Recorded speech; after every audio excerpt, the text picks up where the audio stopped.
Bien, bonjour à tous, merci pour votre patience. Nous allons pouvoir débuter cette nouvelle conférence de votre communauté, le réseau Eau, une conférence dédiée à la loi Fesneau-Ferrand, enfin la proposition de loi, puisque je ne pense pas que cette loi soit validée, soit adoptée à l'heure actuelle. Et Monsieur Landau, Maître Landau, nous le confirmera dans quelques instants. Vous avez déjà pu suivre donc quelques éléments que nous vous avons donnés en conférence sur cette proposition de loi. Aujourd'hui, nous nous intéresserons à savoir ce que vont devenir les syndicats, enfin quel sera l'avenir des syndicats et comment s'adapteront-ils face à cette proposition de loi. Maître Landau est avec nous aujourd'hui. Bonjour, Maître Landau. Bonjour. Je vais vous laisser la parole.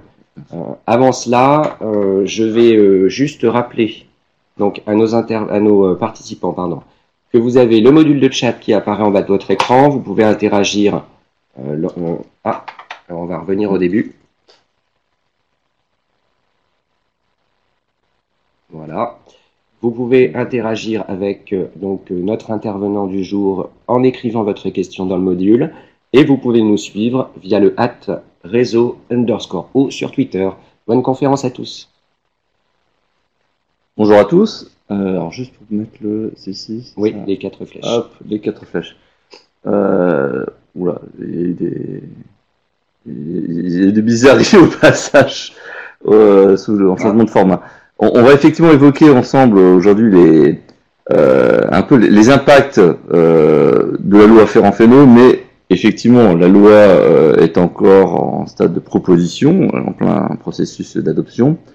Donc aujourd'hui, on va surtout aborder la question de savoir comment réagissent les territoires par rapport au changement de donne, et aussi comment ils ont réagi tout simplement par rapport à l'obligation de transfert qui avait été introduite par la loi NOTRe, comment les effets d'annonce autour de la loi Ferrand altèrent-ils la réflexion, et l'occasion de faire un petit peu un panorama de différentes situations. Alors, juste un bref rappel tout d'abord, la loi NOTRe.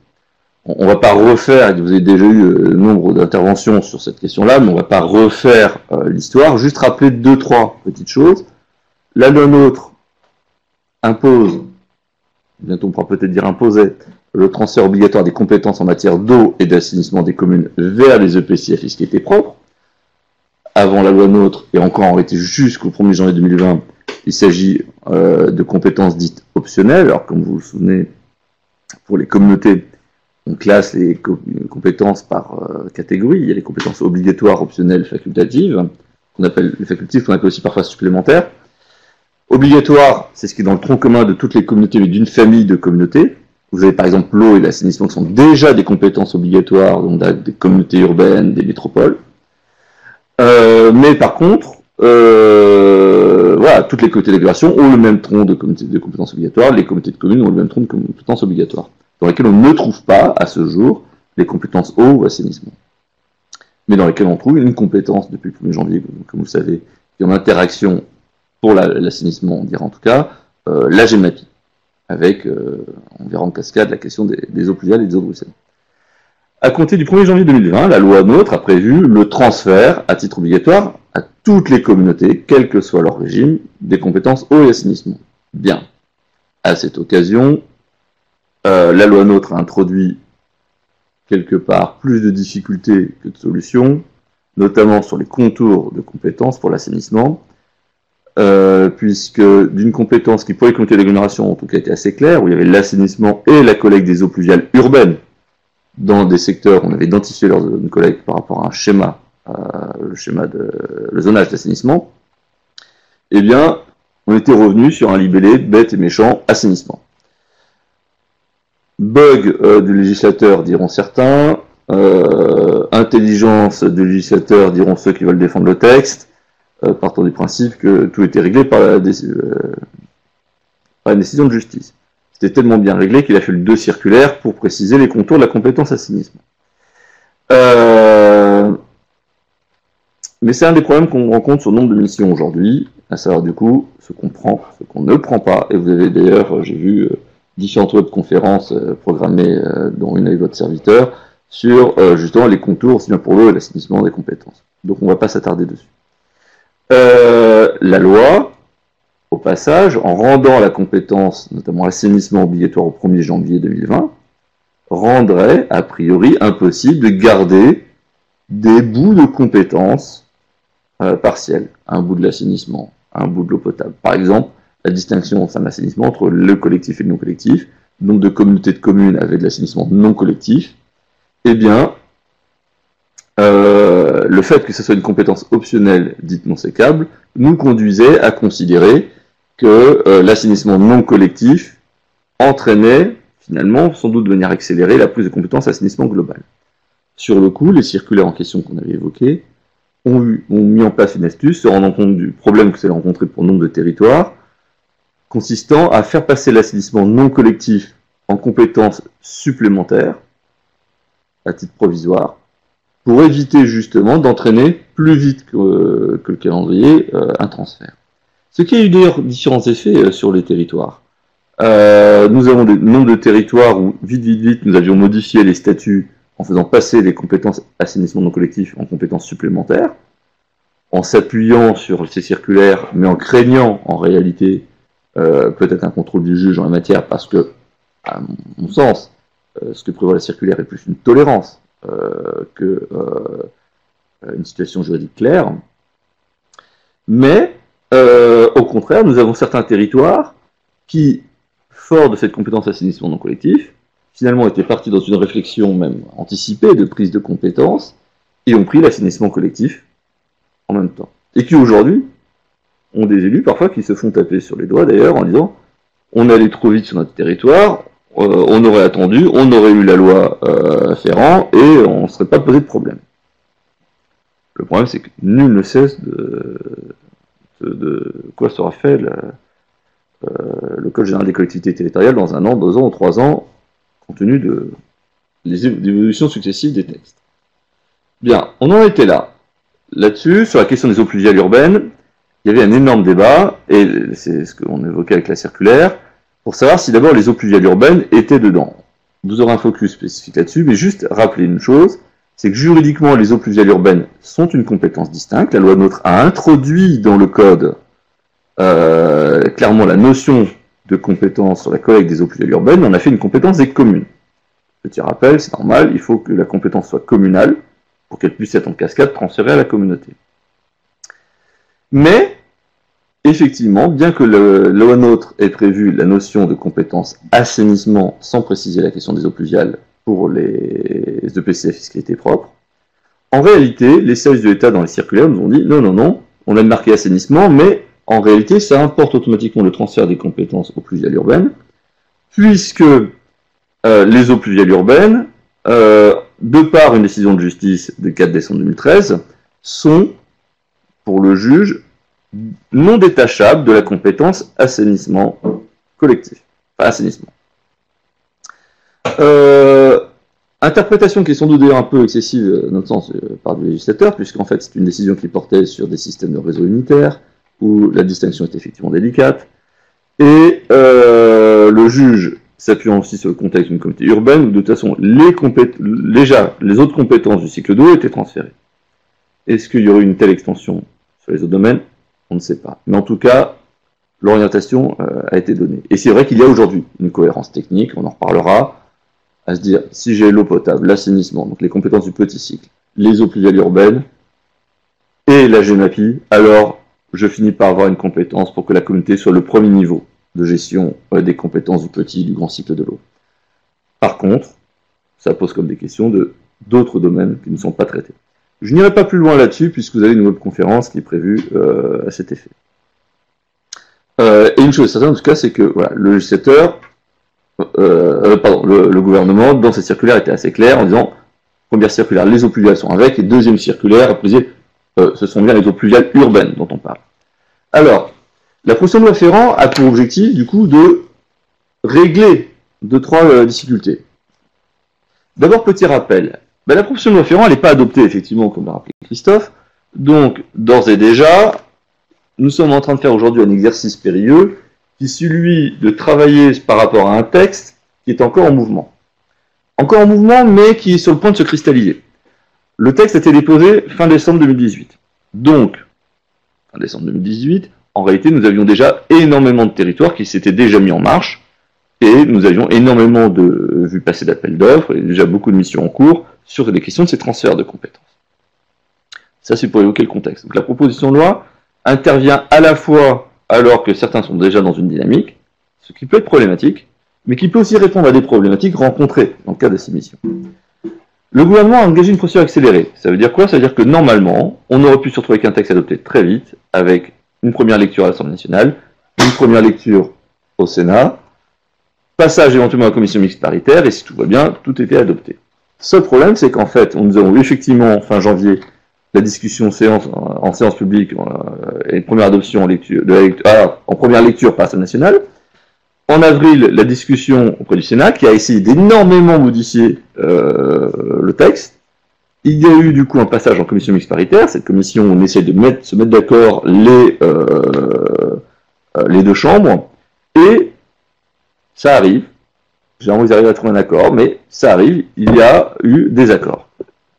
Ce qui nous conduit du coup à un retour sur un nouveau cycle d'échange, mais retenons cette chose-là, c'est que du coup, c'est l'Assemblée nationale qui aura le dernier mot. L'Assemblée nationale va retravailler le texte en nouvelle lecture le 28 juin, 28 janvier, ça ferait loin. 28 juin, donc, sous peu, dans 10 jours, et objectivement, le texte qu'on aura à ce stade-là sera à peu près le texte définitif. Mais il peut donc y avoir des surprises, 10 nouvelles lectures, 10 nouveaux débats, et ainsi de suite. Néanmoins, il y a des choses qui tendent à se présenter. D'abord, sur le transfert. D'un transfert obligatoire, la proposition de loi Ferrand propose éventuellement un report à 2026 pour les communautés de communes. On serait, en réalité, en l'état actuel du texte, sur un report du caractère même obligatoire de la compétence. Avec aussi des incidences minorées sur les syndicats. On en parlera après. Mais, en simplifiant, pour les syndicats, on serait finalement dans une situation où les syndicats seraient maintenus, quelle que soit leur taille, sauf bien entendu si le syndicat est entièrement dans le périmètre d'une communauté qui prend la compétence. Oui, tout simplement parce que dans ces cas-là, le syndicat n'aurait qu'un seul membre. Un syndicat ne peut pas se maintenir avec un seul membre, il est dans ces cas intégré dans la communauté. Et du coup, cet aspect-là, et notamment, je dirais pas tant la question du calendrier, mais la question de l'impact sur le syndicat change énormément la donne. Après, il y a d'autres modifications qui sont à signaler qui ne sont pas neutres. Tout d'abord, la proposition de loi avait prévu que les communautés, ou les communes, pardon, enfin les communes de moins de 3000 habitants n'ont pas l'obligation d'un équilibre budgétaire. Elles ont l'obligation d'un budget M49. Il y a même en dessous des communes de 500 habitants la possibilité de ne pas être un budget M49, mais ça, cette chose-là va sauter avec la proposition de loi Ferrand en l'état. Par contre, les communes donc, de moins de 3000 habitants, ou les communautés ou syndicats qui n'avaient pas de communes dépassant 3000 habitants, n'avaient pas l'obligation d'un équilibre budgétaire. Ça veut dire quoi? Ça veut dire que je pouvais avoir mon budget M49 avec des décloisonnements entre les services eau, assainissement, ou bien souvent un transfert du budget M14, du budget général, vers le budget M49. Et ça, c'est un aspect important parce que souvent, c'est un écueil au transfert, parce que vous avez des territoires qui nous disent le prix de l'eau n'est pas élevé sur mon territoire, si je transfère à la communauté, le prix va exploser. C'est vrai, mais c'est parce qu'on oublie souvent de dire que le prix est artificiellement bas parce qu'il est supporté par le budget général. Eh bien, la loi, contre toute attente, au lieu de baisser ce seuil, remonterait le seuil à 5000 habitants, ce qui permettrait en réalité d'avoir, imaginons une communauté avec la plus grande commune de 4500 habitants, de pouvoir éventuellement continuer à fonctionner aussi par des contributions générales. Autre aspect aussi amusant, là ça ressemble plus à un cavalier, on a beaucoup eu ces derniers temps de contentieux sur les transferts d'ouvrages. C'est-à-dire que souvent on s'est rendu compte qu'on voulait transférer de la compétence eau, et les communes qui bloquaient sur ces questions-là. Pas tant sur le principe, mais par rapport à des ouvrages. Et en fait, on s'est rendu compte que c'était souvent des problématiques parfois liées à c'est fou, mais à des antennes relais qui étaient effectivement sur les ouvrages.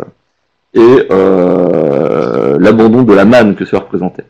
La loi proposerait que la communauté, syndicat ou autre, en réalité, puisse conventionner avec les communes pour leur dire le fruit de l'occupation domaniale par ces antennes, je le reverse aux communes. Et mine de rien, ça ne veut pas être anodin, mais nous, ça nous règle complètement le problème sur 2 dossiers de transfert à des comités d'agglo qu'on accompagne.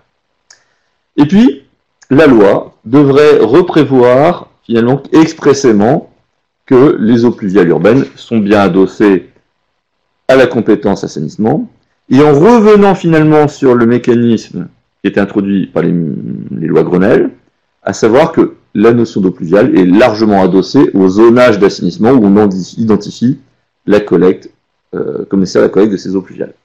Donc revenir sur un découpage technique. Prudence. Le texte, comme on l'a évoqué, est en mouvement. Alors, ceci posé, on a reposé le cadre, et puis surtout, il sera intéressant de revenir à une autre conférence qui est prévue en septembre, qui vous évoquera justement tous ces aspects-là de la loi Ferrand. Mais aujourd'hui, comment les territoires prennent-ils déjà la compétence? D'abord, si on devait mettre nos différents clients, les différents territoires qu'on a pu observer dans des petites cases, on constate qu'on a différentes choses. D'abord, il y a des territoires qui simplement anticipent le mouvement engagé par la loi. Ils ont souhaité étudier en prévision de 2020 le transfert. Là, c'est la majorité des cas, c'est que il y a des territoires qui se sont dit on attend, puis beaucoup qui au lendemain de la loi NOTRe se sont dit bon voilà, un transfert de compétences au assainissement, ça se fait pas en 6 mois. Ça nécessite 1 an et même plutôt 2 ans d'études. Donc faisons l'étude. Et c'est la majorité des territoires qu'on a pu rencontrer. Voilà, ils le font. Avec plus ou moins de bonheur. Certains le font parce que il faut le faire.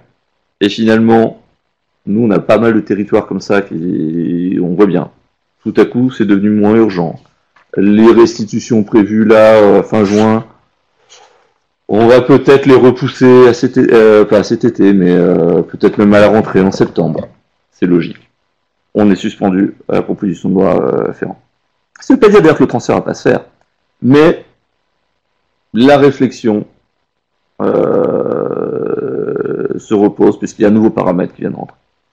Il y a des territoires qui étaient déjà en réflexion, et en réalité, je suis surpris par rapport aux missions qu'on accompagne sur le nombre de missions qui ne sont pas annulées. Je m'explique. C'est-à-dire que en fait, subodore que sur le nombre de territoires, finalement, il y avait déjà une réflexion qui était engagée. Des syndicats qui commençaient à être parfois un peu moribonds. Pas partout, mais sur certains cas, c'est vrai. Et où les élus nous disent, on commence à avoir des problèmes de renouvellement, etc. Et certains élus de syndicats un peu pessimistes qui disent, je pense que c'est mon dernier mandat, la question est plutôt de bien faire la transition, la question aussi d'aller, si je peux, jusqu'au bout de mon mandat. Et par contre, plutôt que de laisser faire n'importe quoi, comme on sait bien que ça se fera un jour ou l'autre, même si la profession de loi Ferrand, ça va peut-être ressauter. Moi, à la limite, tant que je suis encore là aux commandes, je préfère accompagner ça pour être sûr de voir ce qui se passe. En voulant parfois avoir des garanties, du coup, sur les modes de gestion et les choses dans le genre, avec l'éternel débat entre les délégataires et les régies, par exemple.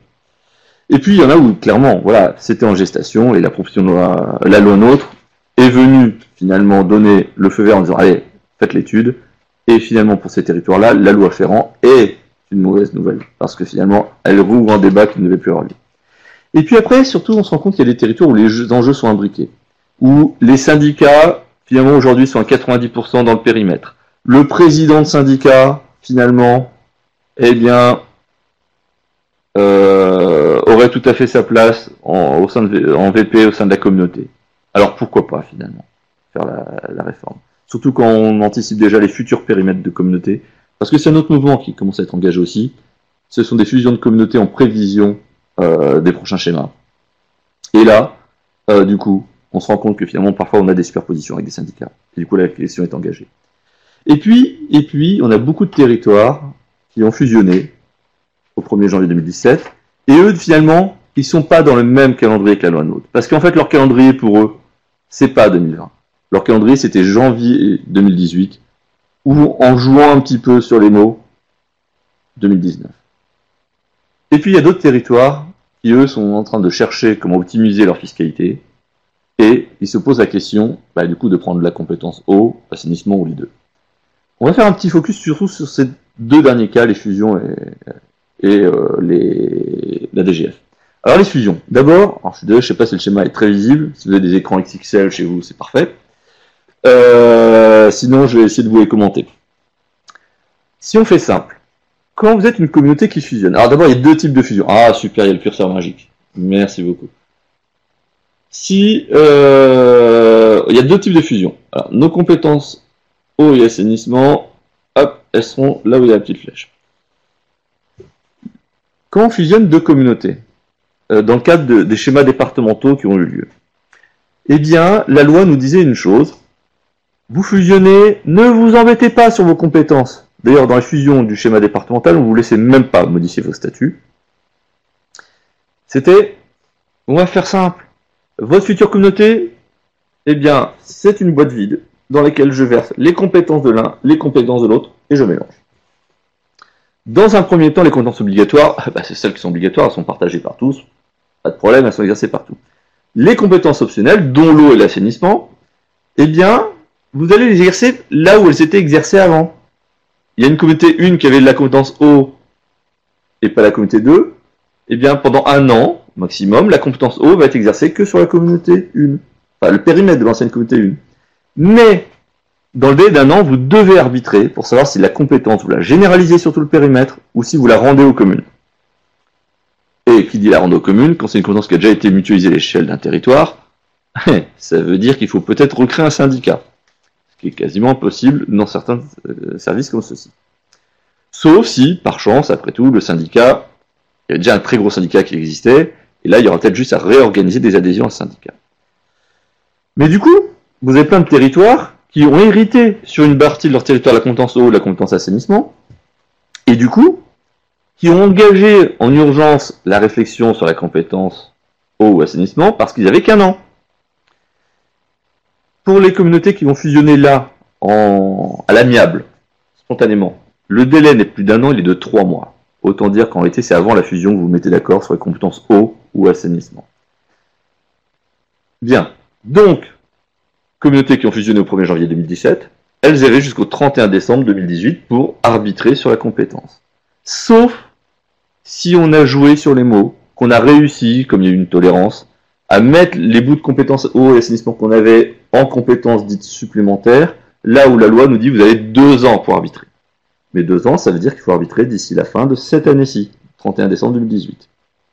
Donc, eh bien, vous avez le nombre de territoires qui sont encore en réflexion sur ces questions-là, aussi à cause de leur fusion. Tous ceux qui avaient un bout de compétence avec un bout de l'assainissement, par exemple le transport, pas le traitement, ou le traitement transport, mais pas la collecte, je veux dire, classique sur certaines communes, certains territoires, que l'assainissement non collectif, eh bien ceux-ci doivent arbitrer sur les compétences d'ici la fin de l'année. Ou pareil, une communauté qui avait que un bout de la compétence eau, avec que la distribution, par exemple, ou que la production. Et on avait laissé la distribution commune. Du coup, ces territoires avaient un calendrier. Vous voyez un exemple d'une communauté qu'on a accompagnée, 4 communautés qui ont fusionné. Il y avait, sur un territoire, il y avait l'assainissement non collectif, sur un autre territoire, il y avait l'assainissement, et un autre territoire, il y avait là aussi collectif et non collectif, un autre territoire, il n'y avait que le SPANC, et une autre communauté, il n'y avait pas le territoire. Eh bien, ils ont fusionné le 1er janvier 2017, pardon. Ils avaient donc jusqu'à la fin 2017 pour arbitrer. À l'été 2017, ils ont arbitré sur la généralisation de la compétence assainissement. L'étude, du coup, évidemment, ils l'ont anticipé pour la faire porter également sur la réflexion sur l'eau potable.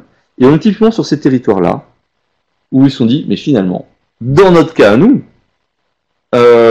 on a intérêt à transférer aussi la compétence eau potable, parce que plutôt que de transférer l'assainissement d'un côté, puis après l'eau potable 2 ans après, en plus la veille des élections, à la limite, transférer tout d'un coup.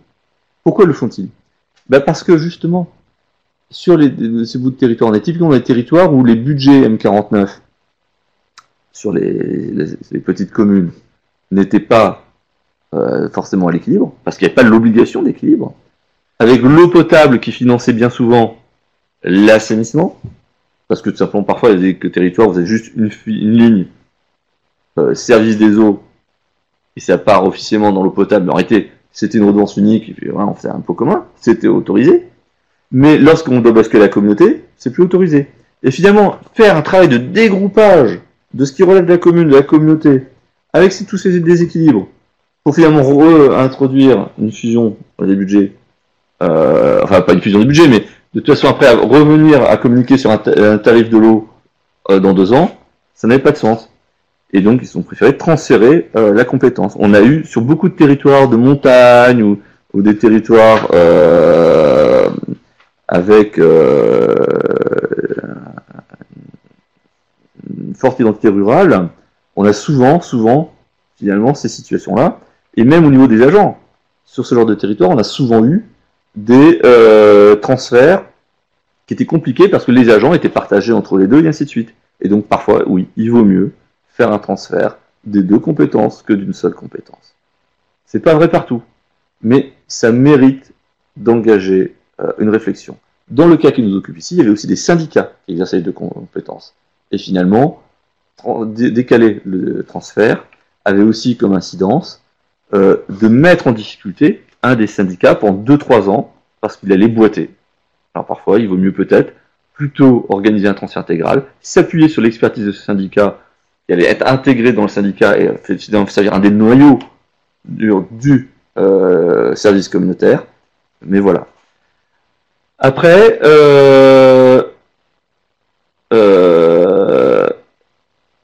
oui, c'est ce que je vous évoquais avant. On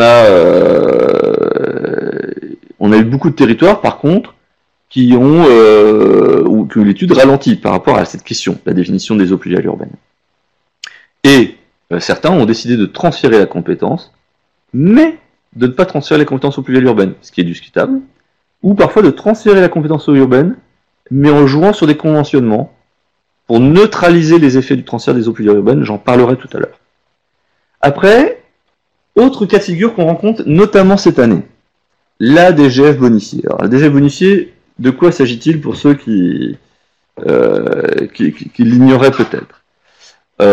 Chaque communauté reçoit une DGF, en réalité c'est une dotation d'intercommunauté, qui est calculée sur la base d'un coefficient d'intégration fiscale. Bon.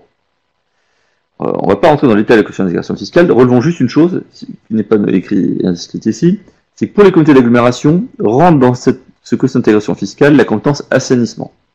Ou directement la part de redevance que perçoit la communauté sur la redevance assainissement. Ce qui veut dire que c'est vachement plus intéressant pour une communauté quand elle exerce en régie, sans délégataire et sans transfert à un syndicat. Et bien pour les communautés d'agglomération, la redevance assainissement qu'elle perçoit rentre dans le coefficient d'intégration fiscale. C'est pour ça que vous avez beaucoup de communautés d'agglomération qui ont pris la compétence assainissement parce que tout simplement celle-ci a un effet bénéfique sur ce coefficient d'intégration fiscale. Enfin, en général. Sauf si justement tout a été délégué et qu'on se rend compte que c'est pas intéressant. Si vous êtes dans ce genre de cas, attention. Notamment quand on passe en comité d'agglomération, souvent on engage cette réflexion-là. Mais attention, on a de nombre de territoires qui ont parfois pris les compétences assainissement, pensant que c'était une bonne stratégie, mais finalement, les avantages du coefficient d'intégration fiscale ne compensaient pas les inconvénients du transfert, les impacts sur les syndicats et ainsi de suite. Fin de la parenthèse sur les comités d'agglomération. L'eau potable ne rentre pas dans ce coefficient d'intégration fiscale, et en comité de communes, l'eau potable, l'assainissement ne rentre pas dans le coefficient d'intégration fiscale. Par contre, les comités de communes existent sous 2 régimes. Il y a le régime de base, celui avec lequel sont assujettis toutes les comités de communes, et si vous remplissez certains critères, être à fiscalité professionnelle unique, ne pas avoir atteint des strates de population qui font que vous devriez passer en comité d'agglomération. On dit souvent 50 000 habitants, mais en réalité, vous pouvez être une communauté de communes à 70 000 habitants qui ne peut pas passer en comité d'agglomération, parce que je n'ai pas, par exemple, de communes, centres de plus de 15 000, ou de regroupements qui me permettent d'être à plus de 15 000, pour la partie centre. Eh bien, ces comités de communes, qui ne peuvent pas passer en comité d'agglomération, dès lors que dans un certain niveau de transfert, c'est-à-dire en fait avoir opté pour un certain nombre de compétences qui est dans une liste proposée par l'article L5214-23-1, ça c'était pour faire juriste tout à coup, eh bien, si vous avez atteint ce niveau de transfert, alors vous êtes surclassé. Vous n'êtes plus dans le tronc commun de toutes les communautés, Vous êtes dans un groupe de communautés de communes qui ont une enveloppe garantie, c'est un montant moyen par habitant. Alors attention, vous n'aurez pas forcément ce montant moyen, c'est le montant moyen garanti pour l'ensemble de ces communautés, mais après elles sont en concurrence entre elles en fonction du niveau d'intégration qu'elles ont. Et, eh bien, a priori, vous aurez donc une meilleure dotation globale de fonctionnement qu'une communauté classique. Alors attention, les questions de DGF sont des sujets mouvants. On sait que ça fait des années que l'État cherche à réformer le mécanisme, mais il n'y arrive pas, à tel point que le mécanisme de DGF bonifié avait sauté et a été réintroduit. Mais justement dans ce mécanisme de DGF bonifié, les critères sont ici. Je dois être pour le régime de la DGF bonifié, être dans le régime des communautés de communes, et dans une liste de 12 compétences qui me sont proposées, dont les compétences obligatoires, je dois en retenir 8. Ça fait beaucoup. Et dans la liste qui m'est proposée, je trouve l'eau potable, l'assainissement. Si vous intégrez que dans la liste des 12 compétences, on trouve des choses peu consensuelles également, comme la politique de la ville, le logement, on retrouve également dedans les équipements sportifs d'intérêt communautaire, et on peut retrouver des choses aussi comme, je ne sais plus si j'ai dit la voirie, alors la voirie et politique de la ville, je l'ai pas dit, eh bien, assez naturellement, pour réussir à obtenir les 8 compétences parmi les 12, sachant qu'elles doivent avoir un caractère un peu effectif en plus, donc je prends une compétence, mais où je lui donne aucun contenu, je peux tout à fait être rayé de la liste des communautés de communes éligibles déjà bonifiées, eh bien, j'ai en ce moment nombre de territoires qui envisagent de prendre la compétence eau ou assainissement, tout simplement pour rester dans le club fermé, ou être dans le club fermé des communautés de communes à DGF bonifiées. Et là-dessus, c'est une question de pure opportunité. Alors, il y a deux manières de le faire. Solution 1. J'y vais à la hussarde en pensant que de toute façon c'est transféré en 2020, donc pourquoi pas. C'était le cas qui était retenu par nombre de territoires. Mais depuis la loi Ferrand, eh bien, c'est vrai que le choix premier de prendre l'eau ou l'assainissement, où les comités se disaient, bah, de toute façon on va devoir y passer, est un peu revu. Mais, c'était revu dans les versions initiales de la loi Ferrand. La version actuelle de la proposition de loi, avec des impacts finalement assez modérés sur les syndicats, ont pour effet que dans certains cas, prendre la compétence assainissement n'est pas forcément idiot ou haut. Parce que c'est la possibilité dans certains cas, à moindre frais, de prendre une compétence assainissement sans impacter les syndicats. Puisque si finalement il s'avère que sur mon territoire en tout cas, je vais me retrouver assiégé dans un syndicat dont la pérennité n'est pas mise en péril, finalement le seul problème qui me reste va être le suivant. Comment j'organise l'élection de mes délégués, sachant que j'aurai droit à un même nombre de délégués que les communes avaient auparavant, et finalement l'enjeu parfois il est uniquement de déléguer, enfin de désigner comme délégués les sortants tout simplement au-dessus des communes, pour finalement neutraliser autant que possible les effets.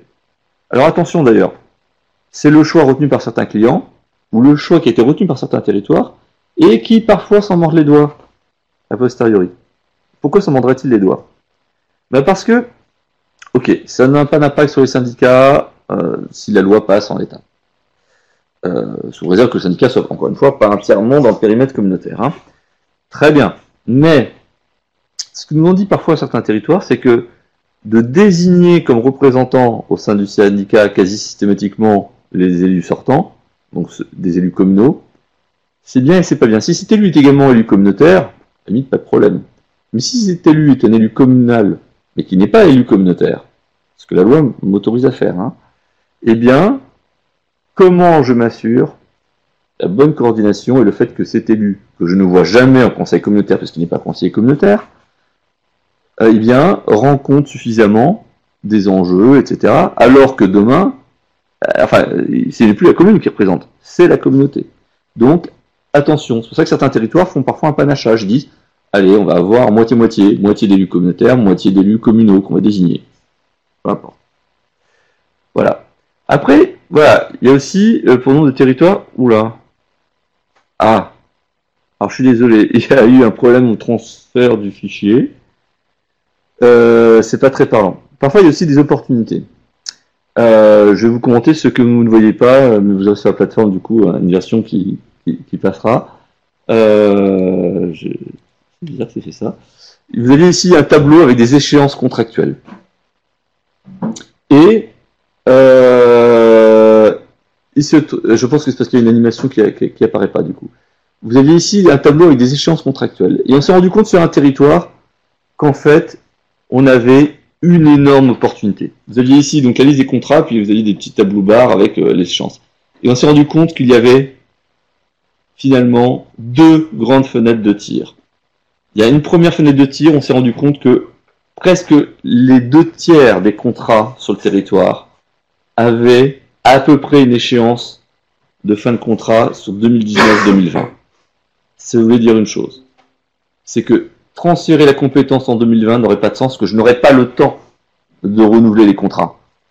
Parce que renouveler un contrat, c'est au moins 1 an de procédure. Et donc, si je veux viser une échéance de 2020, pour avoir un nivellement, un rapprochement des modes de gestion, eh bien, ma fenêtre de tir pour prendre la compétence, c'était 2019, au plus tard, voire même en réalité, plutôt le 1er janvier 2018, c'est le choix qui était retenu par le territoire en question ici, parce que, du coup, eh bien, on se retrouvait, en prenant une compétence au 1er janvier 2018, le temps de prendre ses marques, préparer les marchés, tout ça, passer des avenants pour éventuellement prolonger légèrement certains contrats pour avoir tout calé à peu près une même date, on avait la grosse opportunité qui consistait à pouvoir faire une énorme bascule en 2020, soit sur un contrat unique, soit sur une reprise en régie globale à une date anniversaire. L'autre fenêtre de tir qu'ils avaient après ramenait sinon l'échéance sur 2024-2026, et ça voulait dire que les réflexions sur le mode de gestion, on les renvoyait au prochain mandat, ce que ne voulait pas ce territoire. Donc parfois c'est ça aussi, et l'étude, il peut être intéressant sur les études qui sont lancées de bien dire que l'étude n'engage à rien, même si la loi Ferrand est là, il peut être pertinent finalement de continuer l'étude, juste pour voir, un peu comme... Ah, merci.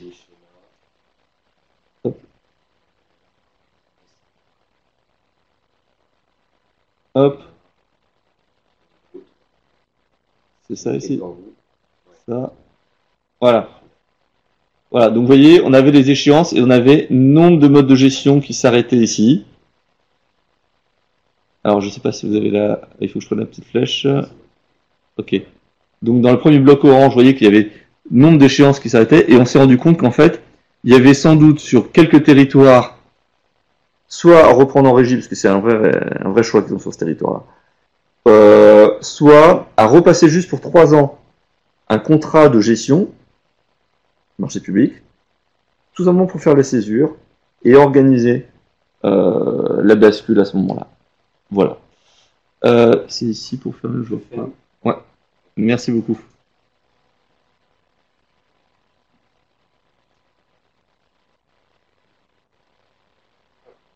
Super.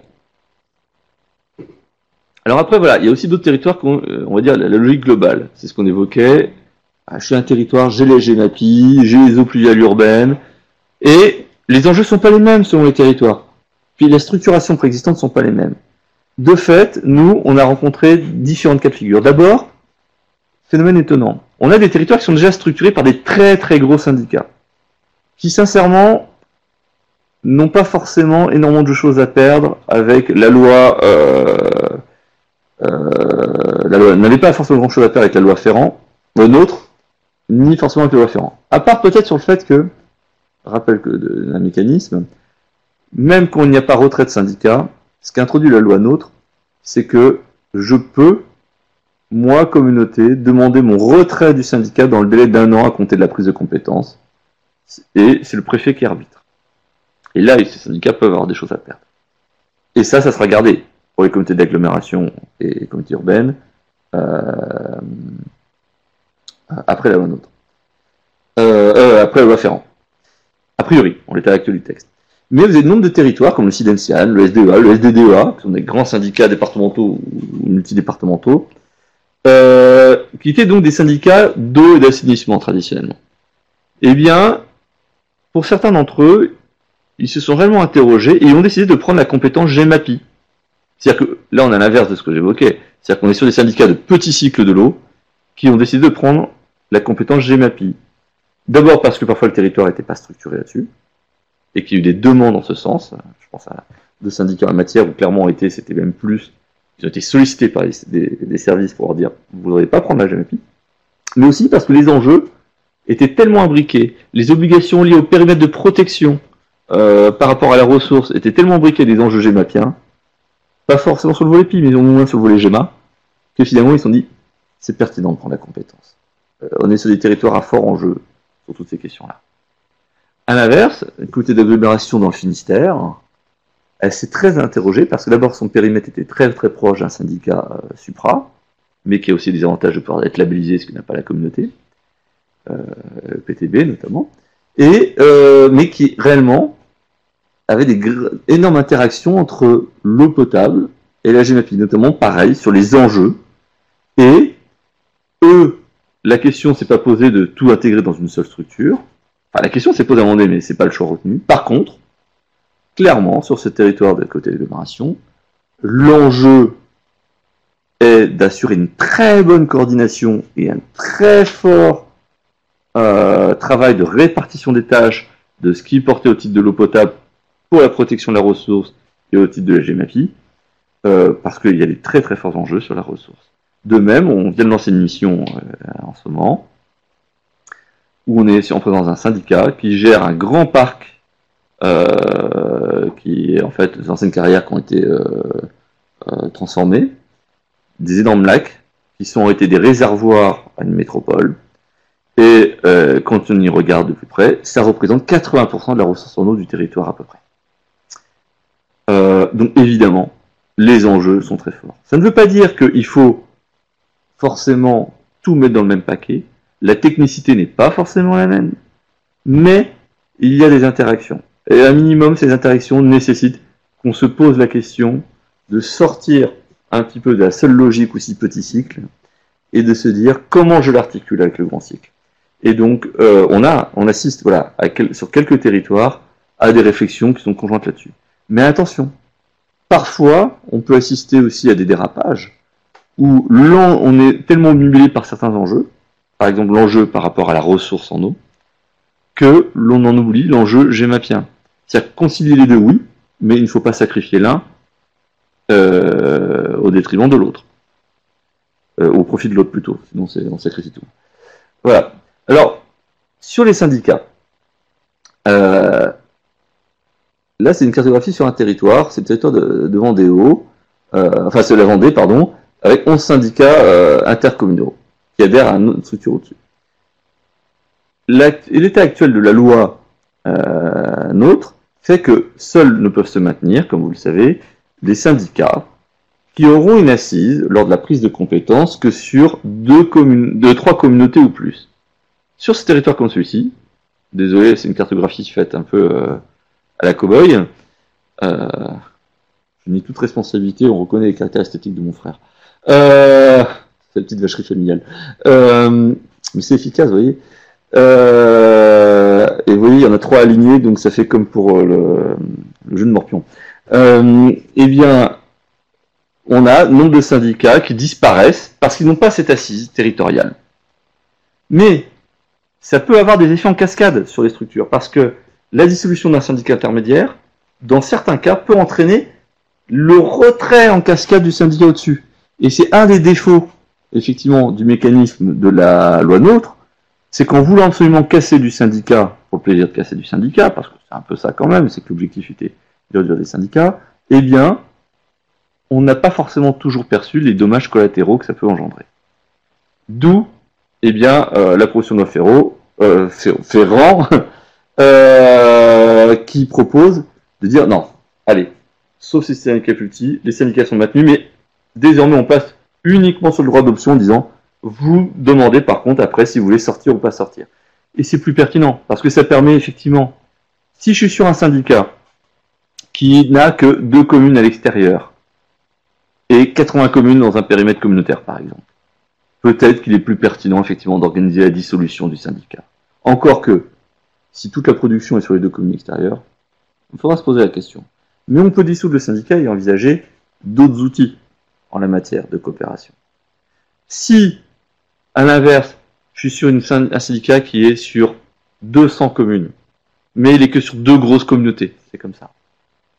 C'est peut-être pertinent de ne pas sortir de ce syndicat. Tout est interconnecté. Pourquoi aller casser une structure qui marche? Et c'était le gros problème qu'on a rencontré avec la loi NOTRe. On a des territoires, on a gardé, par défaut, des syndicats qui faisaient peut-être 6 communes, mais qui étaient à cheval sur 3 communautés. 3 communautés. C'était peut-être pertinent. Je suis pas là pour donner le jugement de valeur. Mais c'est un fait que des syndicats comme ceux-ci se sont parfois maintenus, et même potentiellement un syndicat avec 3 communes, mais chacune dans une communauté différente, peut se maintenir. Alors qu'on a des syndicats qui faisaient 50, 60 communes, qui ont subi des retraits. Plus grave, sur la question des syndicats, ça c'est ce que je viens d'évoquer, on a mis ici un schéma avec toutes les hypothèses, mais comme il est illisible là-dessus, vous pourrez juste le regarder à tête reposée. Mais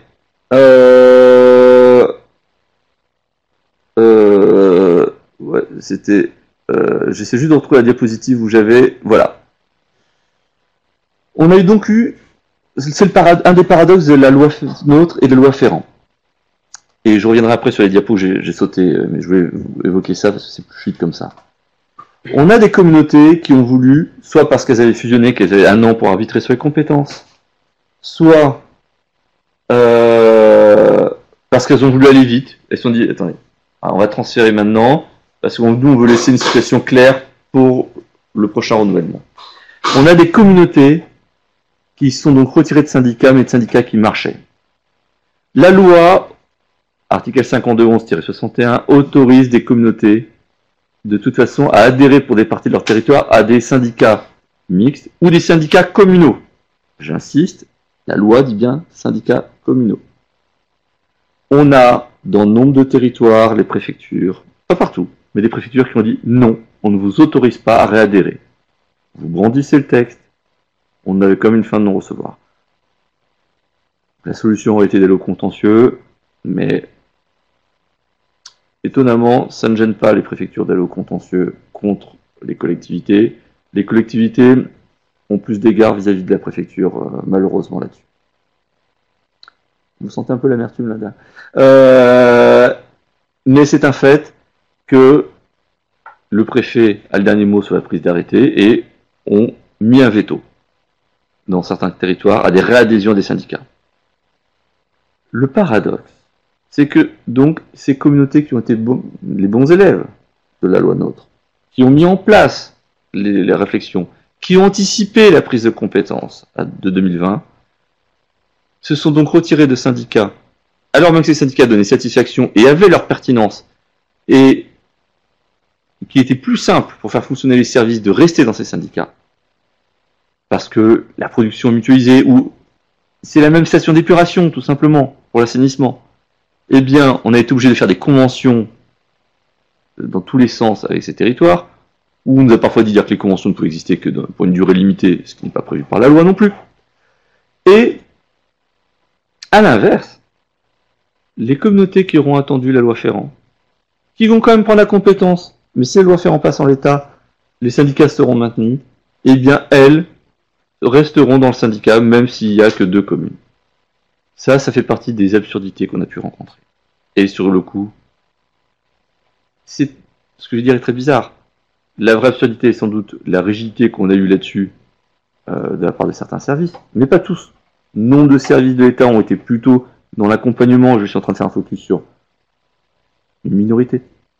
Mais c'est une réalité que du coup, la France n'a pas avancé à la même vitesse sur ces aspects-là.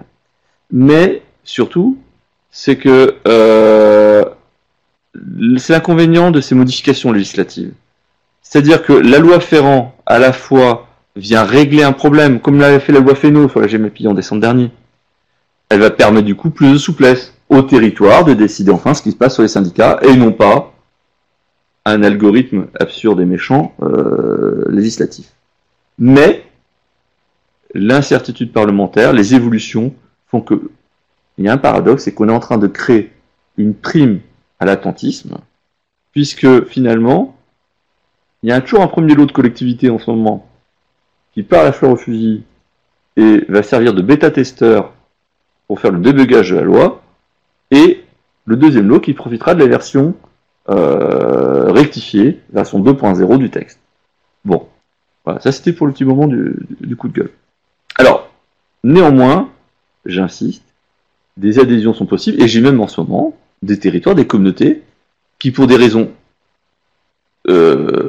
opportunes, je dis bien opportunes et pas opportunistes, c'est-à-dire tout simplement parce que c'est pertinent sur leur territoire, sont en train de dire, attendez, moi j'hérite j'ai un syndicat qui a disparu, parce qu'il était complètement dans mon périmètre, je suis membre de tel autre syndicat, et bien pour 80% de mon territoire, et bien pour les 20% restants, j'adhère à ce syndicat et j'étends mon périmètre. Et là, il n'y a pas de souci. Voilà, mais cet outil-là peut être intéressant. Il permet aussi, normalement, là, de réadhérer. Alors, sur d'autres écueils qu'on rencontre, il y a, par rapport au transfert, plusieurs écueils qu'on a pu identifier et sur lesquels il faut qu'on s'attarde un petit peu. D'abord, le transfert des personnels. Normalement, avec la compétence, les agents sont transférés. Mais vous allez hériter, on hérite dans ce genre de situation, d'une foultitude de situations différentes. Agents de droit public, agents de droit privé. Rappelons que quand on est sur un service public dit industriel et commercial, normalement, vos agents sont censés être des agents de statut de droit privé, sauf, ou des agents de droit public, mais on joue sur les mises à disposition et choses dans le genre, ou la disponibilité, ou le détachement, pour pouvoir être affecté au service public. Eh bien, souvent à cette occasion, on a une situation hétérogène. Le grand classique était de conserver cette hétérogénéité, on ne se posait pas trop de questions. Le problème, il est que, coup sur coup, nous avons eu, ces derniers temps, des prises de position là aussi un peu plus rigides, alors un peu par les mêmes préfectures que celles que j'évoquais tout à l'heure d'ailleurs, mais qui s'avérait également rigide sur la question du personnel. Sur le coup, à leur de bon droit, il avait raison, à savoir que le personnel doit être droit privé. Mais là où il y a une énorme tolérance, où sincèrement on laissait passer, je ne vois plus discuter. On accompagne une communauté d'agglomération, ils avaient eu avant, parce que c'est fruit d'une fusion aussi, ils avaient déjà pris la compétence sur un bout de territoire, contrôle CRC, remarque sur le statut du personnel et sur la création d'une régie. Autre communauté de communes qui a pris récemment la compétence, personne ne les avait embêtés avant là-dessus. Là, c'est le trésorier qui a bloqué tant que la structuration n'a pas été faite sur la régie et sur le personnel. Donc, le transfert est souvent l'occasion, elle vient de révéler qu'il y a un travail pédagogique à faire auprès des agents aussi sur ces évolutions de statut et ainsi de suite. Entendons-nous bien, c'est pas le transfert de la compétence qui crée le problème. Le problème, il préexiste. Mais le transfert de la compétence révèle bien souvent un problème qui était latent. Le transfert des excédents. Alors là, une grosse ambiguïté, parce que normalement, tous les excédents de trésorerie sont censés suivre la compétence. Les excédents de trésorerie sont des biens affectés à la compétence, alors ils doivent les suivre. Et d'ailleurs, c'est ce qu'avait dit le Conseil d'État en 2012, décision Sophie Antipolis, CASA. Mais, en 2016, le juge a finalement conseillé que les excédents ne sont pas forcément toujours transférés. Alors, on ne sait pas. Le problème des excédents, en fait, c'est que quand vous transférez les excédents, souvent le budget M49 est fermé, réintégré dans le budget M14, dilué dans le M14, et du coup, il n'y a pas forcément de transfert. Mais, en droit, pour moi, normalement, ça devrait être transféré. Mais, voilà, il y a cette décision du Conseil d'État de 2016 qui vient mettre le doute. Une chose est certaine, c'est un point sur lequel il faut être clair, il faut qu'il y ait un deal clair avant le transfert là-dessus. Le dégroupage du budget M49, je ne reviens pas dessus, on l'a évoqué tout à l'heure. Le transfert des contentieux, alors normalement les contentieux qui étaient créés, engendrés avant le transfert, restent au sein de l'entité antérieure, parce qu'il y a une forme de cristallisation, mais quand les structures disparaissent, il y a plutôt transfert, donc ça pose toute la question des disparitions, pas de syndicats. Puis il y a le transfert des biens. Alors les biens, eh bien, par défaut, vous savez qu'il y a une mise à disposition, mais souvent, c'est l'occasion de se rendre compte qu'il y a certaines difficultés. Et notamment, les difficultés, elles sont plutôt dans les dissolutions de syndicats. Quand le bien avait été créé apporté par une commune, il repart sur le territoire de la commune d'assiette. Très bien. Sauf que le bien, imaginons, il y a le retrait. Mais le retrait, il se fait pour 2 communes d'un syndicat qui est en course 80. Il y a 78 autres communes donc qui sont là. Il y a un retrait sur l'unité de production qui alimente tout le monde, parce qu'en réalité, oui, la commune avait apporté le bien, mais la réalité, c'est que la commune, elle avait apporté un bien tout rikiki que le syndicat a énormément transformé. D'un petit captage, on est passé sur une énorme unité de production. Est-ce que réellement ce bien doit repartir vers la commune? Bah, vous savez, là, il y a le syndrome Jean de Florette qui réapparaît. On essaye de capter la source. Mais nous, ça a été l'objet de plusieurs contentieux. Alors on arrive à toujours trouver des solutions, mais des différents en tout cas entre territoires. Du coup, il y a un enjeu là-dessus. Parfois, plutôt que de rester sur mise à disposition des biens, transfert en pleine propriété le bien est peut-être plus pertinent. Parce que dans ces cas, c'est le syndicat qui devient propriétaire du bien. Et ce bien, dans ce cas, ne repart pas automatiquement à la commune, mais c'est partie du bien qui part à la négociation. On détermine qui le transfère. Et contrairement à ce qu'on croit, un syndicat, une communauté, peuvent très bien avoir des biens hors de leur périmètre, dès lors qu'ils sont indispensables à leur service. Après, si on a à transférer des biens, on a comme des outils avec lesquels on peut jouer, on en parlera après sur les conventions. Et je peux tout à fait avoir un bien qui repart à une entité A, mais on décide de garder une gestion commune du bien par des conventions d'entente, par exemple, qui font qu'on ne recrée pas une structure entre nous. Par exemple, on peut dissoudre, si les seules choses qu'il y a finalement un syndicat qui sont deux communautés, c'est une unité de production, on peut aussi dissoudre le syndicat, et les deux communautés passent une entente pour gérer ensemble l'unité de production. C'est un scénario envisagé sur une communauté de communes qu'on accompagne.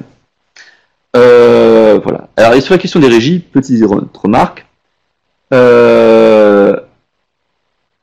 Donc, obligation de créer une régie dès lors qu'on gère un service public industriel et commercial. Sauf quand je suis un syndicat et que je ne fais que ça. Et encore, il y a des règles. Mais la régie doit être créée dès lors que je gère en régie le service. Nombre de territoires essayent de créer une régie dotée de une seule régie pour tous les services.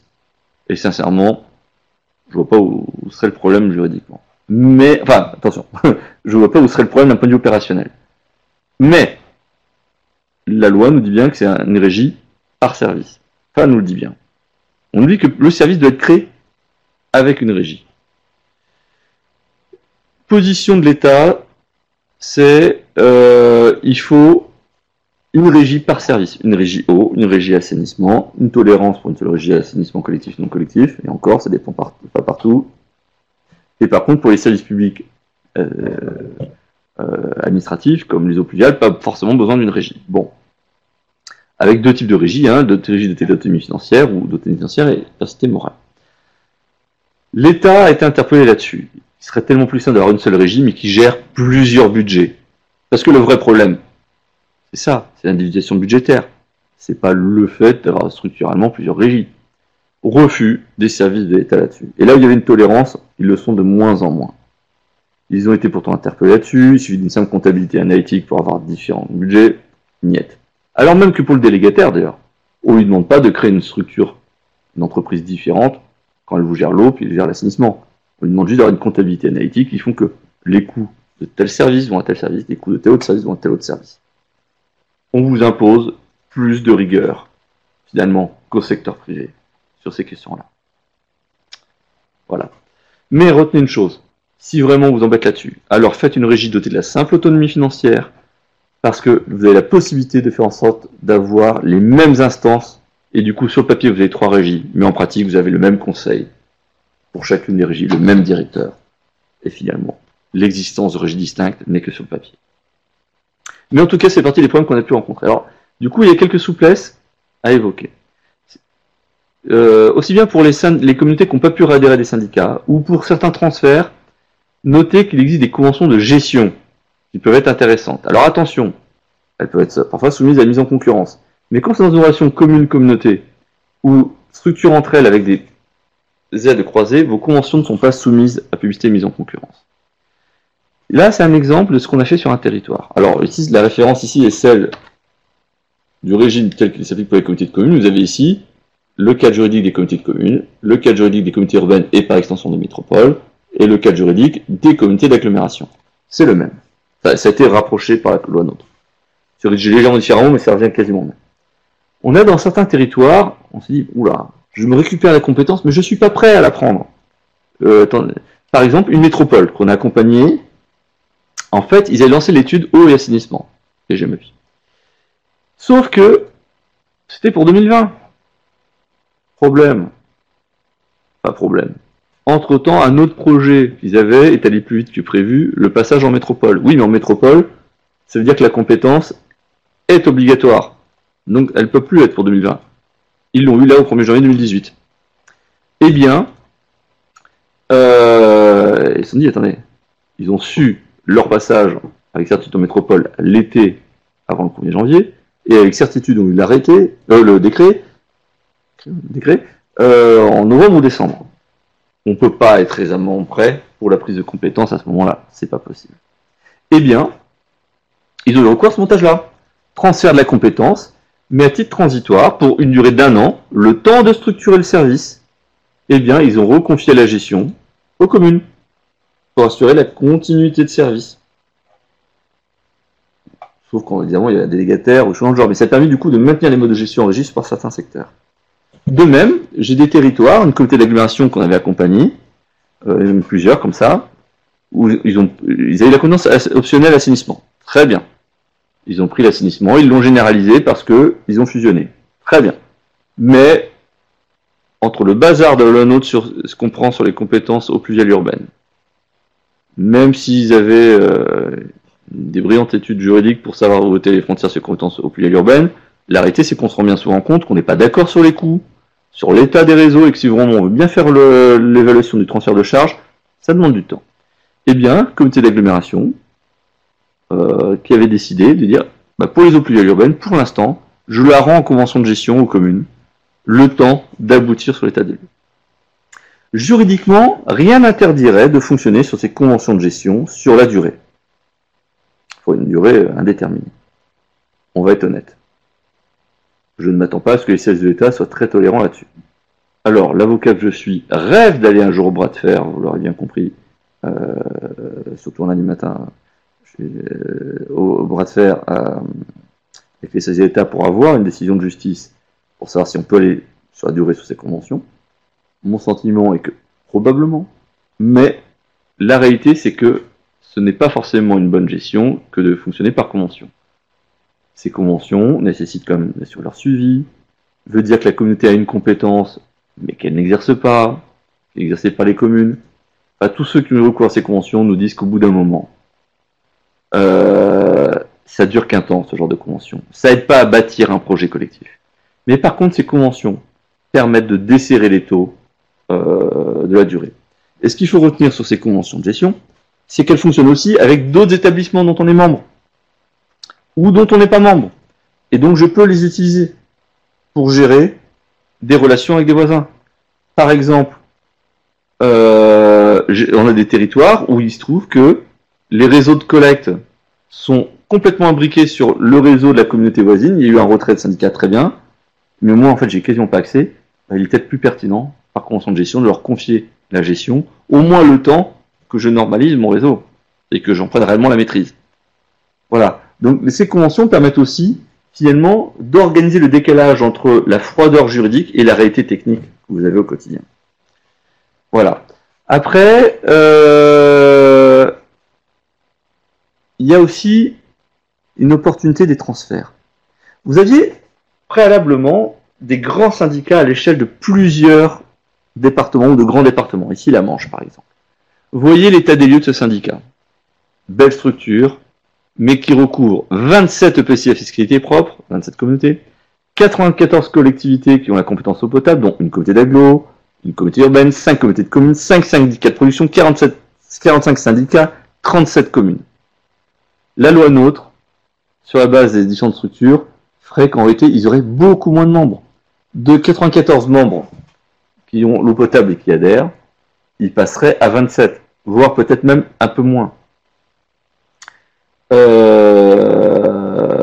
Alors, ça dépend, parce que si la loi fait en passe, par contre, on sera peut-être sur un peu plus de structure.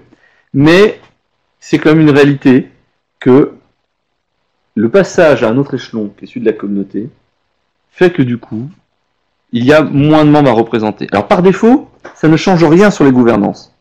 Parce que par défaut, les communautés vont avoir autant de sièges dans ce genre de grands syndicats qu'en avaient les communes, ou les anciens membres. C'est le principe de la représentation-substitution.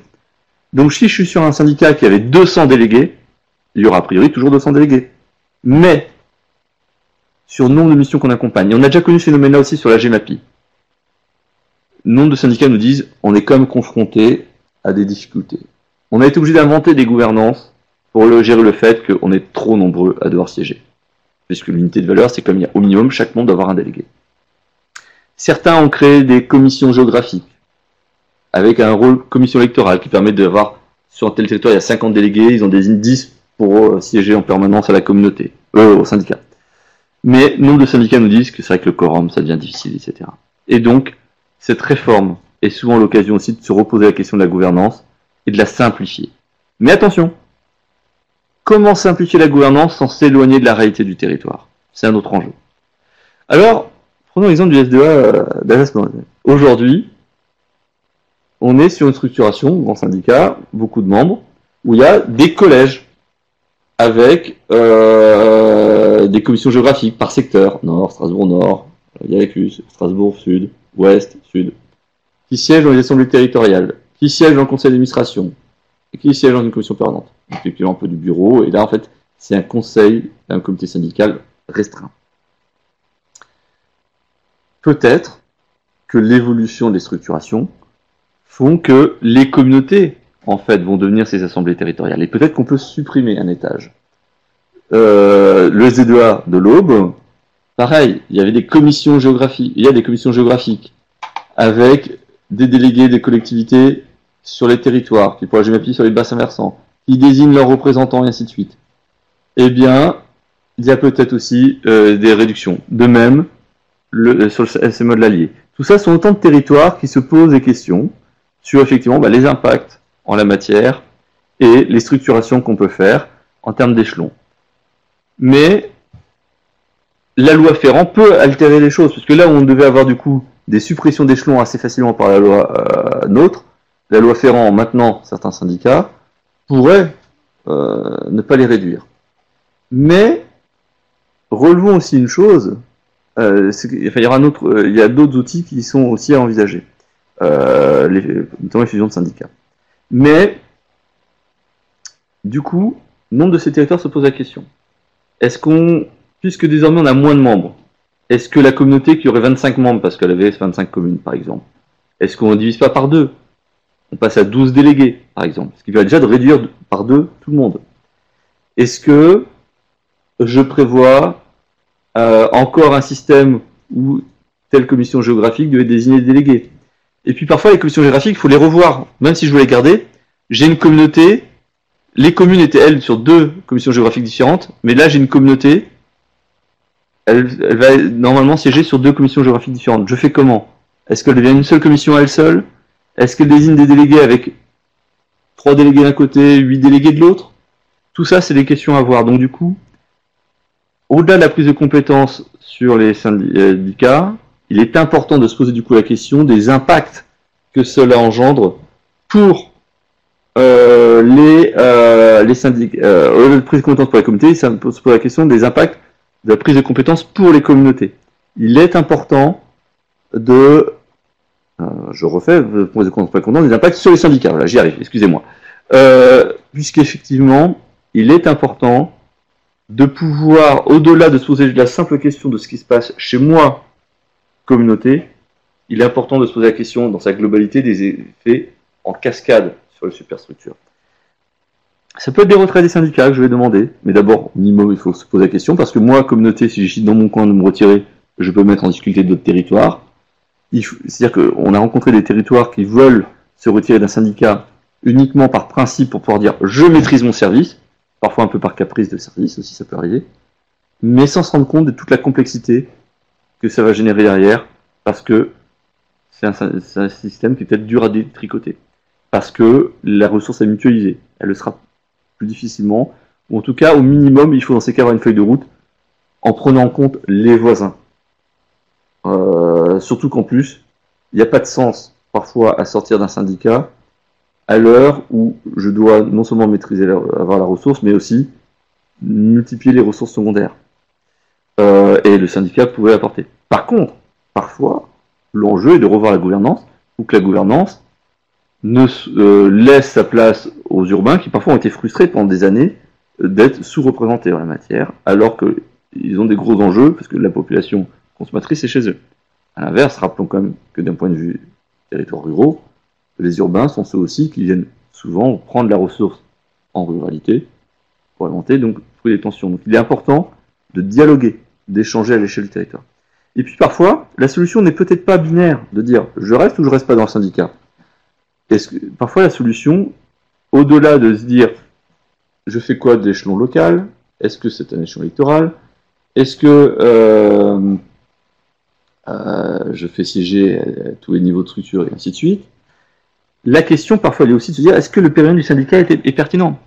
Finalement, dans nombre de territoires, on se rend compte que l'enjeu, il n'est peut-être pas d'avoir, moi, communauté, je reste ou je reste pas dans le syndicat.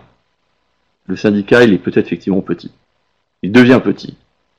Mais peut-être que l'enjeu, il est de se dire, mais finalement, la question, elle est peut-être dans... hop, il me semblait que j'avais mis une diapositive là-dessus.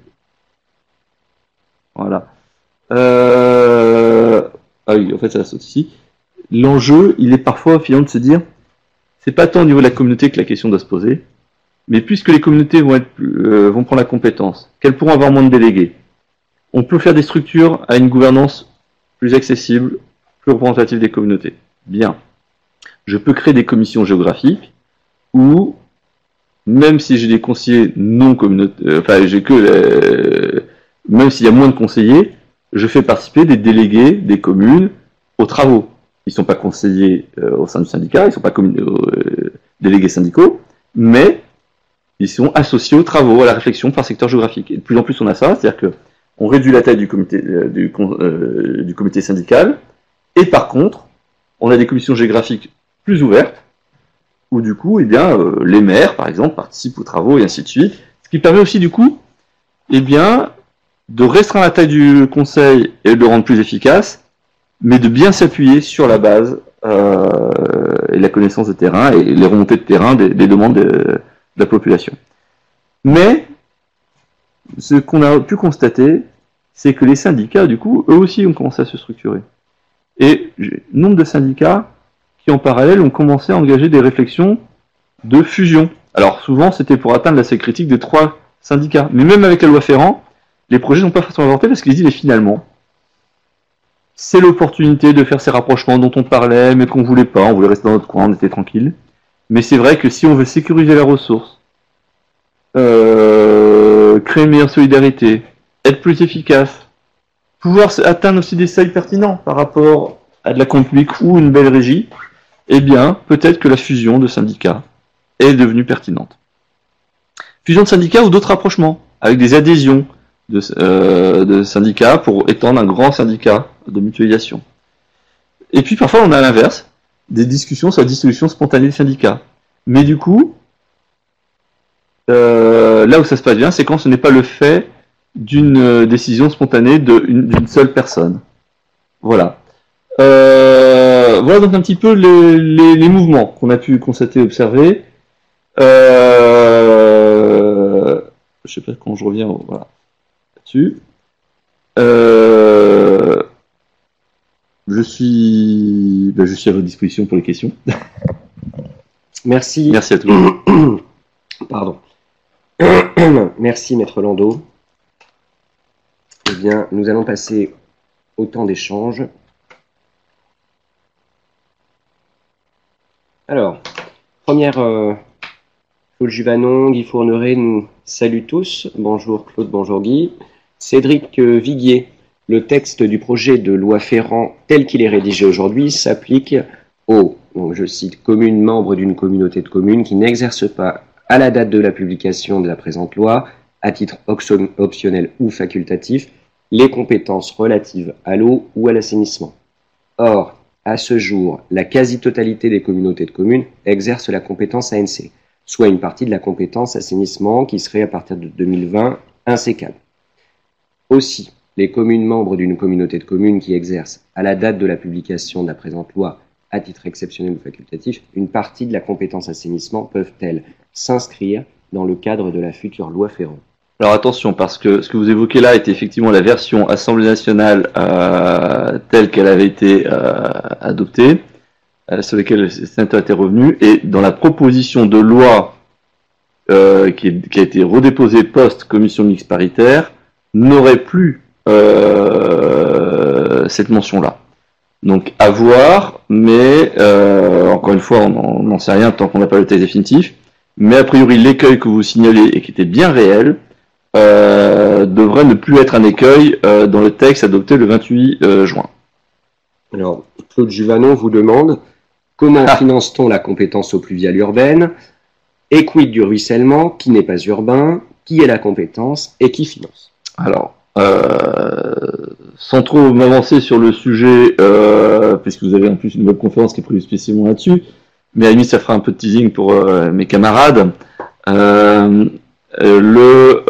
Effectivement, si on s'arrête sur la proposition de loi telle qu'elle est là aujourd'hui, et qui renverrait donc de nouveau sur la question, sur un lien entre les eaux pluviales urbaines et la notion du zonage d'assainissement. Le L22-24-10 du Code général des collectivités territoriales dispose que, effectivement, on a le zonage d'assainissement collectif, non collectif, et pour les eaux pluviales, les secteurs où on doit organiser la collecte en fonction de la perméabilité des sols. Ou l'imperméabilisation plutôt des sols. Là étant le revers de l'autre. Bien, en fonction de ce qu'on aurait identifié techniquement comme étant une imperméabilisation artificielle, je ne parle pas parce que c'est parfois aussi de l'activité agricole qui créer des fortes imperméabilisations, on en parlera peut-être juste après parce que c'est on tombe dans le problème de ruissellement qu'évoque Claude Juvanon. Là, on va identifier effectivement le secteur, on doit organiser la collecte et ça va être énormément adossé en fait au secteur urbain. Celle-ci, donc, a priori, serait adossée avec l'assainissement, mais attention, service à part, que je dois financer à part, c'est pas la redevance d'assainissement qui doit financer, et voilà. Le ruissellement non urbain, donc, a priori, ne serait pas dedans. Alors, le réflexe spontanément est de se dire, bon, bah, dans ces cas, c'est de la GEMAPI. Eh ben non, c'est pas de la GEMAPI non plus. Oui, mais non. On va voir pourquoi. Il y a différentes écoles. Quand vous prenez le L211-7 du Code de l'environnement, on nous dit que la GEMAPI, c'est le 1, le 2, le 5, le 8. Alors, le 1, c'est l'aménagement, le 2, c'est l'entretien des cours d'eau, le 5, c'est le volet inondation, et le 8, c'est tout ce qui est zone humide, et ainsi de suite. Je vous ai simplifié le système. Et les eaux pluviales, le ruissellement, c'est dans un item 4 qui est dit compétences partagées. Sans nous donner la définition des compétences partagées. Avec deux écoles. Il y a ceux qui considèrent qu'une compétence partagée, d'abord, ne peut pas être prise exclusivement par un tel ou un tel. J'ai vu des préfectures dire « Ah bah, vous avez problème de ruissellement, bah prenez le 4 ». Non, si je prends le 4, ça veut dire que je prends toutes les eaux pluviales urbaines, tout le ruissellement, etc. Je prends peut-être un peu plus que ce que je voulais. Et qui dit compétence partagée veut dire que c'est partagé entre plusieurs acteurs. Pour moi, une compétence partagée veut dire justement que c'est des compétences qui se croisent entre différents acteurs. Ma position serait, sur ces questions-là, plutôt de dire la chose suivante. Quand je suis sur du ruissellement non urbain, qui a un enjeu direct gémapien. J'ai un problème de ruissellement, mais en fait, il est à l'origine de débordement. C'est-à-dire que, eh bien, on peut défendre qu'au titre de la GEMAPI, je peux prendre en charge certains aspects de l'opération. C'est ma lecture, elle n'est pas partagée par tout le monde, soyons clairs. Maintenant, même si c'est ma lecture, ce que je recommande en général, c'est dans les statuts, par exemple, de la communauté, c'est de dire, puisque je ne sais pas si c'est vraiment de la GEMAPI, et en même temps, je n'ai pas envie de prendre le 4 en entier, parce que pour moi c'est trop large, et ça risque de me conduire à priver d'autres acteurs de leur légitime intervention là-dessus, je rajoute une compétence par sécurité, ou au titre du 4, je prends sur le ruissellement non urbain, telle chose, telle chose, telle chose. Et de manière autant que possible exhaustive, parce que si je prends une compétence de manière trop large, même si ce n'était pas mon intention, demain c'est moi qu'on viendra chercher. Exemple, si je prends une compétence à part du ruissellement, partant du principe que c'est pas sûr que ce soit de la GEMAPI, en tout cas c'est pas que de la GEMAPI, C'est pas forcément des eaux pluviales urbaines, même si parfois le ruissellement finit aussi par arriver en ville, comme nous le dirait la chanson, avec son blouson noir, tout ça. Désolé. Eh bien, et voilà, du coup, j'en perds le fil de mes propres propos, avec mes bêtises. Oui, si je prends toute la compétence, en disant je prends tout le cadre, mais je vais faire, en fait, moi je sais que je vais faire que telle opération. L'usager, c'est vers vous qui va venir. Et techniquement, ça veut dire aussi que vous avez peut-être assumé une part de responsabilité sur le ruissellement agricole. Or, moi j'ai pas mal de territoires où on a des gros problèmes, pas d'inondation, donc c'est pas effectivement de la GEMAPI, mais de glissement de boue.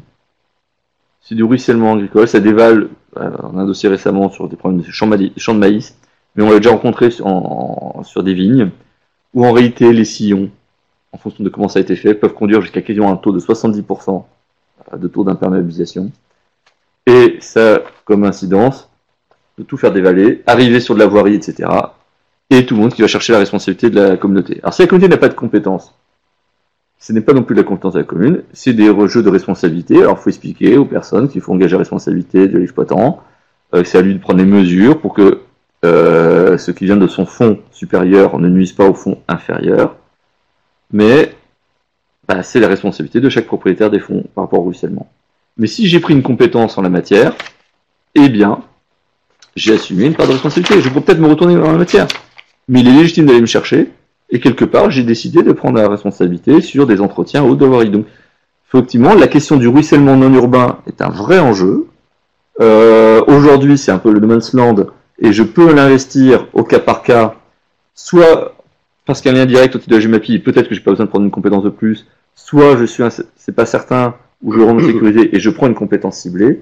Mais en tout cas, effectivement, il y a des grands doutes. Comme vous le savez, par contre, la loi Fesneau, dans le cas de la loi Fesneau, il y a des gros débats autour du ruissellement, et dans le cas des évolutions futures, il est question de se poser la question de savoir si le ruissellement, mais dans quelles limites, ne devrait pas être automatiquement intégré à l'enjeu GEMAPien, parce que finalement, dans nombre de territoires, les enjeux ne sont pas toujours des enjeux de pile, mais effectivement, des enjeux de catastrophes liés au ruissellement, des coulées de boue en montagne, des choses dans le genre par exemple, qui peuvent effectivement avoir des enjeux tout aussi importants que des enjeux liés à la piste.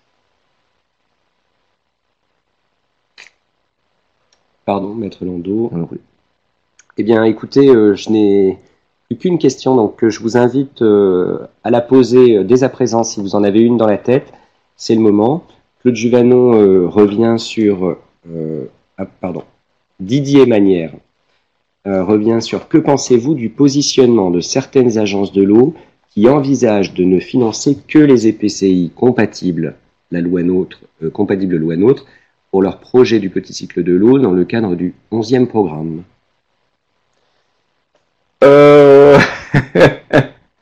Pas que tu bien. Alors, il y a deux problèmes. Il faut voir ce qu'on appelle compatible. Autre problème, effectivement, que évoque le Juvanon, c'est qu'on va revenir sur les eaux pluviales urbaines. Alors,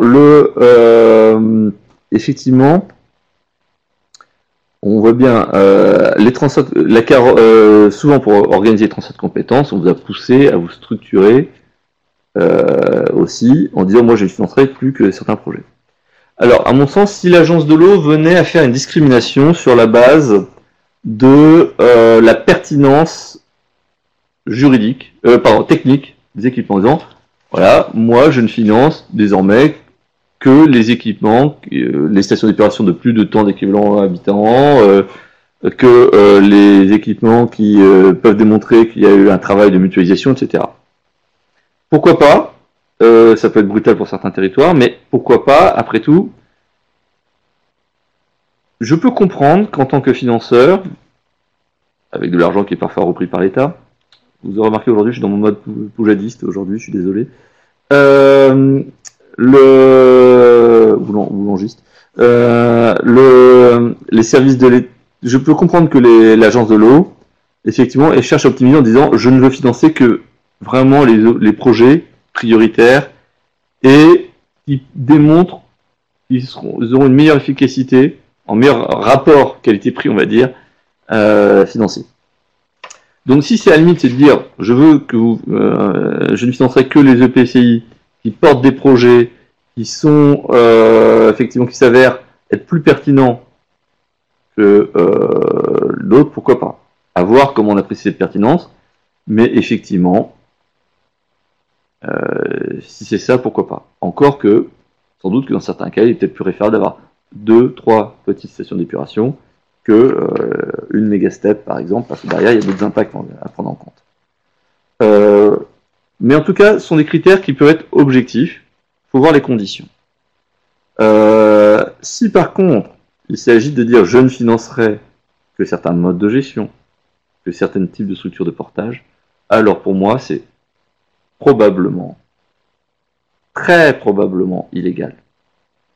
Il y a eu des choses comme ça, l'agence de l'eau par exemple qui ne finançait pas des travaux en régie, partant du principe qu'elle ne pouvait pas avoir le même suivi que quand la prestation était externalisée. Je suis désolé, il ne faut pas déconner. Je peux tout à fait comparer des travaux qui ont été commandés sur un marché public et de travaux qui sont faits en interne en régie. Le tout, c'est d'avoir une comptabilité analytique. Et si a priori, mes travaux en régie en plus reviennent à des prix qui seraient à peu près comparables en la matière, je ne vois pas pourquoi. Ce n'est pas à l'agence de l'eau de s'immiscer ou à d'autres financeurs sur mes modes de gestion. Et pour moi, ce n'est pas à eux non plus de s'immiscer, je suis désolé pour les agences de l'eau, sur la structuration territoriale. Il est légitime que les agences de l'eau financent éventuellement des études. Nombre d'études que nous accompagnons, effectivement, je vois qu'il y a des remboursements qui sont faits par les agences de l'eau auprès de nos clients, et tant mieux pour nos clients, même si on ne revient pas cher. Mais c'est une données qui suscite l'intérêt. Mais la décision, elle est politique. Et quand je dis politique, au sens noble du terme, il y a des élus, c'est eux qui ont la légitimité de la structuration territoriale, et en espérant que les études soient sérieuses et objectives, et que la décision politique soit faite de manière raisonnable aussi, en disant, par rapport à tous les paramètres, etc., moi j'estime que pour notre territoire, le mieux c'est telle structuration. Ce n'est pas à l'agence de l'eau, par contre, à mon avis, de jouer sur la carotte financière pour dire je finance ou je financerai pas selon votre structuration. Petit message au passage, si les agences de l'eau, pour éviter de demander à chaque fois des rapports de 200 pages que personne ne lira pour débloquer les sommes pour les collectivités, ce serait pas forcément un mal, et je suis sûr que les études seraient moins chères. Ça c'était un petit passage démago. Voilà, mais bon, je sais pas si ça répond à la question, mais voilà, il faut pas que les agences de l'eau franchissent cette limite. J'ai pas le sentiment, ceci dit, qu'elles aient cette volonté de franchir cette limite. Je pense que vraiment l'idée c'est plutôt d'identifier les projets pertinents. Voilà. Il faut juste espérer par contre qu'il n'y ait pas de dogme interne sur ce qu'on appelle un projet pertinent avant même de voir les résultats des études. Pour revenir sur la question de Claude Juvanon, alors oui, effectivement, les eaux pluviales urbaines, je pense que la question elle est faussement naïve de la part de Claude Juvanon. Effectivement, c'est un des vrais problèmes. Au départ, les eaux pluviales étaient censées être financées par une taxe. La taxe a sauté. Aujourd'hui, ça pose clairement la question de comment on les finance. Alors, dans le meilleur des mondes, aujourd'hui, les eaux pluviales, on pourrait dire, elles sont communales. C'est financé par le budget communal. Quand je transfère la compétence à la communauté, alors, il y aurait normalement une évaluation des compteurs. Vous savez, ce qu'on appelle l'attribution de compensation. C'est-à-dire que dès lors quand je suis une commune que je transfère une compétence à la communauté, et qui n'est pas une compétence eau ou assainissement, mais une compétence dite administrative, comme l'eau pluviale, eh bien, je fais le delta entre les recettes et les charges. Et, alors évidemment, l'eau pluviale, il y a quasiment 0 recette, il y a 0 recette. On va dire ça comme ça en simplifiant. Dans les recettes, en fait, on compte aussi la taxe professionnelle. Donc, la taxe professionnelle, la fiscalité professionnelle unique. Oula, j'ai l'impression de ma grand-mère qui parle en ancien franc. Donc,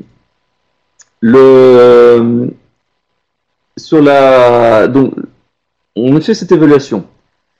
Je suis une commune, j'ai transféré 1 million de fiscalité professionnelle et 0 charge. La communauté me reverse 1 million. Mais, l'année suivante, je transfère les eaux pluviales et ça coûtait, je dis n'importe quoi, 200 000 euros par an. Ça fait peut-être beaucoup pour les petites communes, enfin bon. 200 000 euros par an. Eh bien, moi, communauté, je n'en verserai plus 1 million à la commune, mais le 1 million moins les 200 000 d'eau pluviale. Attention, c'est une somme qu'on arrête au moment du transfert. Après, si demain, le coût de service revient à 300 000, non plus à 200 000 pour la commune, notez, eh bien, c'est la communauté qui devra trouver les 100 000 euros manquants. Si à l'inverse, elle fait des réductions, tant mieux pour elle. Ça, c'est la théorie. Mais la pratique, elle est autre. La pratique, c'est que vous n'avez pas dans les budgets de traçabilité de ce que coûtent les eaux pluviales, pas en tout cas sur la durée. Alors, les attributions de compensation peuvent se calculer aussi sur des ratios, des choses dans le genre, mais quel ratio? Quel état réellement des réseaux? Et puis surtout, on est souvent sur des sujets qui sont devenus très sensibles. J'avais aucun contentieux des attributions de compensation il y a encore 5-6 ans. Allez, un par an. Là, j'en ai 2 à 3 par mois qui rentrent. Il faut que je raconte 2-3 par mois. Ouais, même plus que ça. On n'est pas loin plutôt de 2 à 3 par semaine en réalité. Depuis quelques mois. C'est énorme. C'est-à-dire qu'aujourd'hui, plus personne ne se fait de cadeaux là-dessus. C'est-à-dire qu'avant, un transfert de compétences comme les eaux pluviales, la communauté se disait j'en fais cadeau à la commune, je la reprends à 0 € et on se débrouillera pour la financer. Là, c'est plus le cas. Et c'est pour ça que certains territoires ont placé des conditions de gestion pour la rendre. Quand je suis un syndicat qui va porter la compétence assainissement collectif, réelle question, est-ce que dans la compétence assainissement collectif, je dois avoir les eaux pluviales? A priori non, parce que, c'est tout le paradoxe, j'aurais pas la compétence eaux pluviales urbaine parce que ce n'est pas considéré comme étant insécable, contrairement à la relation commune-communauté. Ne me demandez pas pourquoi, on n'a pas forcément la réponse, la raison pour ça. La réalité, c'est que si vous gérez un réseau unitaire, on peut se poser la question. Mais du coup, quand je suis un syndicat, mais comme la communauté, je ne peux pas me financer sur la redevance d'assainissement collectif, parce que ce serait une cause de nullité de ma redevance. Donc, forcément, il faut que je trouve un flux financier. Et comme je n'ai pas la taxe, eh bien moi, qui n'existe plus, moi, syndicat, si j'ai la compétence eaux pluviales urbaines, je vais devoir, alors, effectivement, faire appel à des contributions de mes membres. Et là où, du coup, j'étais sur un service qui s'équilibrait tout seul avec les redevances, je vais devoir demander aux membres de payer avec toute la compréhension que ça peut avoir. À propos, petite parenthèse, puisque Claude Juvanon a lancé les questions sur les eaux pluviales urbaines, pour les syndicats, ça pose réellement la question de la rédaction de vos statuts. Si vous devez prendre les eaux pluviales urbaines, alors ne partez pas du principe que la compétence assainissement est prévue dans les statuts, mois pour mois, par sécurité. On va avoir une interprétation très stricte de la rédaction, et si vous voulez prendre les eaux pluviales urbaines, vaut mieux l'écrire dans les statuts. Ça permettra en plus de déterminer les clés de répartition, etc. sur cette question-là. Mais en tout cas, pour répondre à la réponse de Claude, effectivement, pour l'instant, c'est une compétence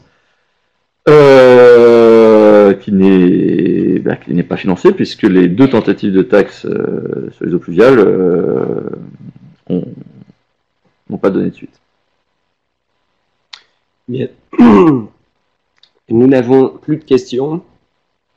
Alors, je vous rappelle que vous avez des conférences qui vous sont indiquées en bas de votre écran. On parlait tout à l'heure justement de compétences pluviales, gestion des eaux pluviales urbaines, faire face à la complexité actuelle, que transférer à l'EPCI à fiscalité propre. Ce sera le 21 juin prochain.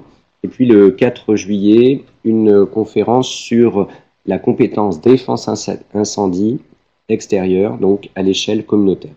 Quelle opportunité du transfert. Claude Juvanon vous remercie. Merci. Merci à tous. Merci à tous de votre participation. Merci Maître Landau. Merci.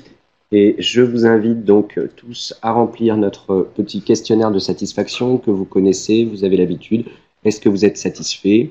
Si vous ne l'êtes pas, pourquoi? Donc je vous invite à me mettre vos questions en sur le deuxième module.